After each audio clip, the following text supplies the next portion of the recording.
अस्सलामुअलैकुम नाज़रीन, सजनों बेलियो ते भरावो, तानू अपने बेली भरा अली अरूम दा सलाम। नाज़रीन, अज ना मैं ताड़ी खिदमत विच हाज़र होया ख्याल टीवी दे प्लेटफॉर्म तो ते असी ताड़ी खिदमत दे विच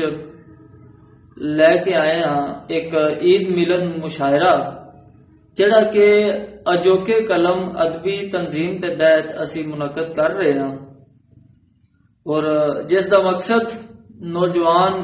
शायरां दी हौसला अफजाई और उन्होंने अदबी मंजरनामे दे उत्ते हाईलाइट करना है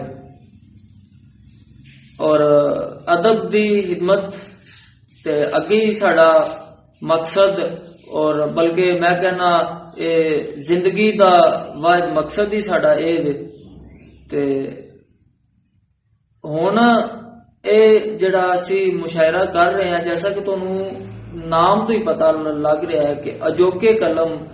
अदबी मुशायरा है, पंजाबी मुशायरा, ईद मिलन मुशायरा इस वास्ते रखे है कि ताकि एक ते कोरोना की जिहड़ी सूरत हाल बनी है, जिहड़ा कि हर बंदे दे ज़हन दे उत्ते एक परेशानी बनी है, एक दबाव बने है, एक ते ओदे हवाले नाल कुछ स्ट्रेस कम होवे क्योंकि हर बंदा ईद दे उत्ते घर बैठे है और एक अजीब जी कैफियत है, हर बंदा एक कह लो कि कैद दी कैफियत विच और वो सारा एक जिहड़ा मंजरनामा बने है इन तरोड़न वास्ते और इहदे विच कोई हालचल पैदा करन वास्ते कोई थोड़ा जिन्ना ज़हनी तौर ते साडे जिहड़े अदब दोस्त भरा ने उन्हां नू फ्रैश करन वास्ते भी असी ये काविश कर रहे हैं। ते ये मुशायरा वीरो ते भरावो, ये मुशायरा जिहड़ा है ये हो रहा वे अंजम सलीमी साहब दी सदारत दे विच। उन्हां दा एक बड़ा प्यारा शेर मैं अर्ज करदा जावां। कहंदे ने, दो अखां दी तैनू की लोड़ सी, सुफने ते अखां तू बिना भी वेखे जा सकदे ने। ते अंजम सलीमी साहब की सदारत विच मुशायरा होवेगा और साडे जिहड़े शुआरा इस मुशायरे दे विच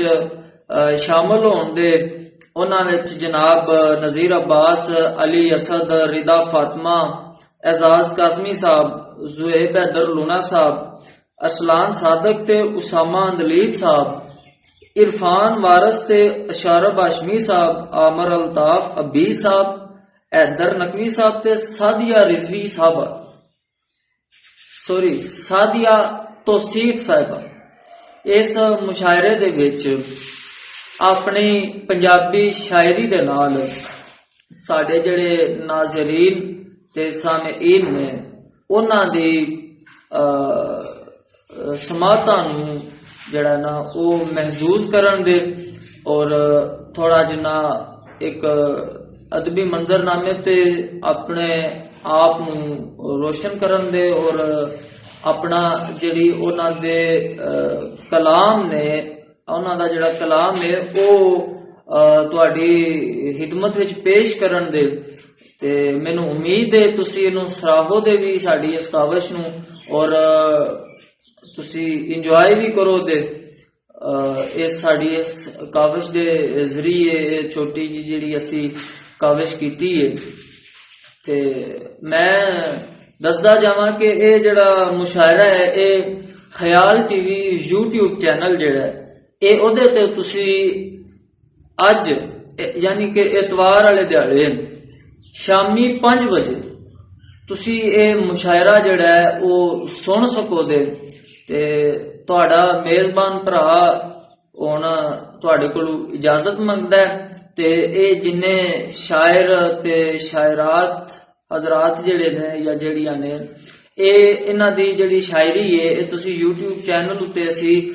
वारो वारी अपलोड करते जावांगे क्योंकि ये मंजरनामा ऐसा बने हुण एक सीन ऐसा बने कि ऑनलाइन अगर करिए तो बहुत जगह उत्ते सिग्नल प्रॉब्लम्स आ जांदियां ने। फिर अगर दूसरा फिजिकली ਜਿਸਮਾਨੀ ਤੌਰ ਤੇ ਜਿਵੇਂ ਇੱਕ ਮਾਹੌਲ ਬਾਕਾਇਦਾ ਬੈਠਕ ਹੁੰਦੀ ਸੀ, ਉਹ ਤੇ ਮੁਮਕਿਨ ਨਹੀਂ ਰਹੀ ਇਹ ਕਰੋਨਾ ਦੀ ਸੂਰਤ ਹਾਲ ਦੀ ਵਜ੍ਹਾ ਤੋਂ। ਤੇ ਹੁਣ ਜ਼ਾਹਿਰ ਹੈ ਕਿ ਇੱਕ ਇਹ ਸੀ ਨੇ ਤੇ ਬਿਹਤਰ ਇਹ ਸਮਝਿਆ ਕਿ YouTube ਚੈਨਲ ਉੱਤੇ ਇਹਨਾਂ ਦੋਸਤਾਂ ਦਾ ਕਲਾਮ, ਜਿਹੜਾ ਤਾਜ਼ਾ ਕਲਾਮ ਹੈ, ਇਹ ਹੁਣ ਨਾਜ਼ਰੀਨ ਨੂੰ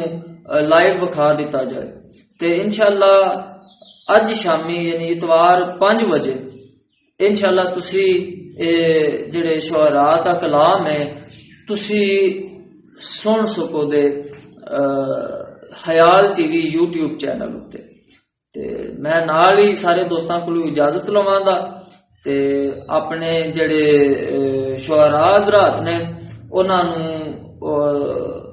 ਜਿਹੜਾ ਨਾ ਤੁਹਾਨੂੰ ਤੇ ਉਹਨਾਂ ਨੂੰ ਆਪਸ ਵਿੱਚ ਰੂਬਰੂ ਕਰਾਨੇ ਆ, ਉਹ ਤੁਹਾਨੂੰ ਆਪਣਾ ਕਲਾਮ ਸੁਣਾਉਣ ਤੇ ਤੁਸੀਂ ਉਹਨਾਂ ਕੋਲੋਂ ਆਪਣੀ ਮਾਂ ਬੋਲੀ ਦੇ ਵਿੱਚ ਸੋਹਣੇ ਤੇ ਮਿੱਠੜੇ ਬੋਲ ਸੁਣੋ। अस्सलाम वालेकुम।